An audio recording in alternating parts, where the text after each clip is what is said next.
Hello everyone, in this video we will discuss about the Krebs cycle और TCA cycle.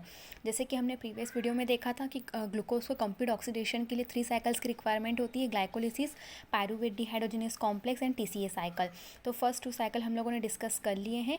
This is the last cycle, TCA cycle और Krebs cycle, जहाँ पर glucose का complete oxidation हो जाएगा CO2 या water में। इस पर्टिकुलर वीडियो में हम क्रेब्स साइकिल का इंट्रोडक्टरी पार्ट को डिस्कस करने वाले हैं। तो स्टार्ट करते हैं। क्रेब्स साइकिल को हैंस क्रेब्स ने सबसे पहले डिस्कवर किया था, या हम कह सकते हैं आइडेंटिफाई किया था, इसलिए इसे कहते हैं क्रेब्स साइकिल। ओके, इसके कुछ अदर नेम भी है, जैसे citric acid cycle, TCA cycle और कॉमन मेटाबॉलिक पाथवे। तो इसे सिट्रिक एसिड साइकिल क्यों कहते हैं? क्योंकि इस साइकिल में जो फर्स्ट कंपाउंड फॉर्म होगा, जिसका फॉर्मेशन होता है फर्स्टली, वो होता है सिट्रिक एसिड या सिट्रेट, इसलिए इसे कहते हैं सिट्रिक एसिड साइकिल। सेकेंड, इसे टीसीए साइकिल या ट्राई कार्बोक्सिलिक एसिड साइकिल भी कहते हैं, क्योंकि जो सिट्रेट फॉर्म होता है इस साइकिल में फर्स्ट कंपाउंड, उसके स्ट्रक्चर में 3 COOH के मॉलिक्यूल होते हैं। जैसे कि ये जो स्ट्रक्चर है सिट्रेट या सिट्रिक एसिड का है, इसके स्ट्रक्चर में COOH कितने टाइम से 3 टाइम से, ठीक है, इसलिए इसे ट्राई कार्बोक्सिलिक एसिड साइकिल भी कहते हैं। थर्ड, इसे कहते हैं कॉमन मेटाबॉलिक पाथवे। इसे कॉमन मेटाबॉलिक पाथवे क्यों कहते हैं? जैसे कि हम देखें तो ग्लूकोज कन्वर्ट हुआ पायरुविक एसिड में, पायरुविक एसिड कन्वर्ट हुआ एसिटाइल कोएंजाइम में, फिर ये एसिटाइल कोएंजाइम में इंटर कर रहा है टीसीए साइकिल में कंप्लीट ऑक्सीडेशन के लिए, ठीक है। ऐसे ही प्रोटीन पहले कन्वर्ट होता है अमीनो एसिड में, अमीनो एसिड बनाते हैं कीटो एसिड, फिर ये कीटो एसिड एंटर करते हैं टीसीए साइकिल में और यहाँ पर इनका कंप्लीट ऑक्सीडेशन होता है।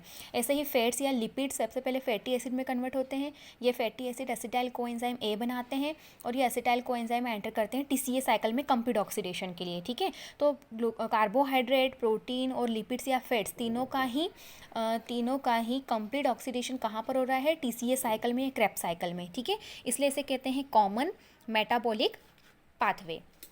ओके, सेकेंड, इसका साइट ऑफ एक्शन क्या होता है? माइटोकॉन्ड्रिया। जैसे ग्लाइकोलिसिस मेनली साइटोसोल में हो रहा था, ऐसे ही क्रेब्स साइकिल कहाँ पर होता है? माइटोकॉन्ड्रिया में, क्योंकि इसके लिए जो रिस्पॉन्सिबल एंजाइम्स होते हैं वो कहाँ अवेलेबल होते हैं? माइटोकॉन्ड्रिया में। अब माइटोकॉन्ड्रिया के किस पार्ट में होता है ये? तो मैट्रिक्स में और इनर माइटोकॉन्ड्रियल मेम्ब्रेन में, क्योंकि इन दोनों ही जगह पर इसके एंजाइम्स प्रेजेंट होते हैं, ठीक है। कुछ पोर्शन इसका या कुछ रिएक्शन इसकी मैट्रिक्स में होती है, माइटोकॉन्ड्रियल मैट्रिक्स में, और कुछ रिएक्शन इनर माइटोकॉन्ड्रियल मेम्ब्रेन में। थर्ड, ये एरोबिक कंडीशन में ही होता है, जैसे कि ग्लाइकोलिसिस एनएरोबिक और एरोबिक, मतलब ऑक्सीजन की प्रेजेंस और एब्सेंस दोनों में ही हो रहा था, बट जो क्रेब्स साइकिल होता है ये सिर्फ ऑक्सीजन की प्रेजेंस में ही होगा। ओके, तो ये सिर्फ एरोबिक कंडीशन में ही होगा। देन इसमें टोटल 10 स्टेप्स होती हैं, टोटल 10 रिएक्शंस होती हैं, इसमें 8 एंजाइम्स इन्वॉल्व होते हैं, क्योंकि 2 एंजाइम कॉमन हो जाते हैं, ठीक है। तो रिएक्शंस 10 होती हैं, बट एंजाइम कितने होते हैं? 8 एंजाइम्स, ठीक।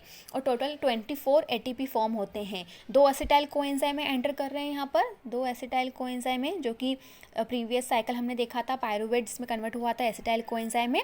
तो 2 पायरुविक एसिड ने 2 एसिटाइल कोएंजाइम A बनाए थे, जो टीसीए साइकिल में एंटर करते हैं। तो एक से 12, दूसरे से 12, तो टोटल 24 ATP यहाँ पर फॉर्म होते हैं। इन 10 रिएक्शंस में से रिएक्शन नंबर 1 और रिएक्शन नंबर 6 इसकी इरिवर्सिबल होती है, बाकी सारे रिएक्शन रिवर्सिबल होते हैं। तो रिएक्शन नंबर 1 और रिएक्शन नंबर 6 ये क्या होती हैं? दोनों इरिवर्सिबल। ओके, अब इस साइकिल में हम कौन कौन से पॉइंट डिस्कस करेंगे? तो हम यहाँ पर इसका एनाबॉलिक नेचर डिस्कस करेंगे, टीसीए साइकिल का एनाप्लोरेटिक रिएक्शन, इसके एनर्जेटिक्स और इसका रेगुलेशन। एनाबॉलिक रिएक्शन या एनाबॉलिक नेचर क्या होता है?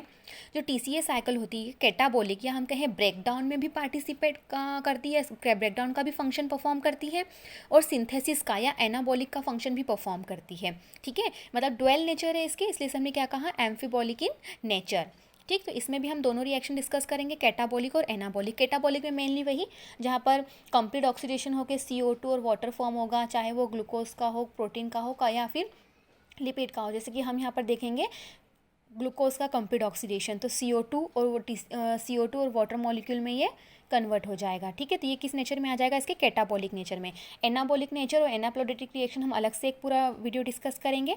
इसके अलावा इसके एनर्जेटिक्स और रेगुलेशन। ओके, तो टीसीए साइकिल में हमें टोटल 1, 2, 3, 4 एंड 5 रिएक्शंस या हम कहें 5 स्टेप डिस्कस करनी है इसके कंप्लीट स्टडी के लिए। Okay, thank you.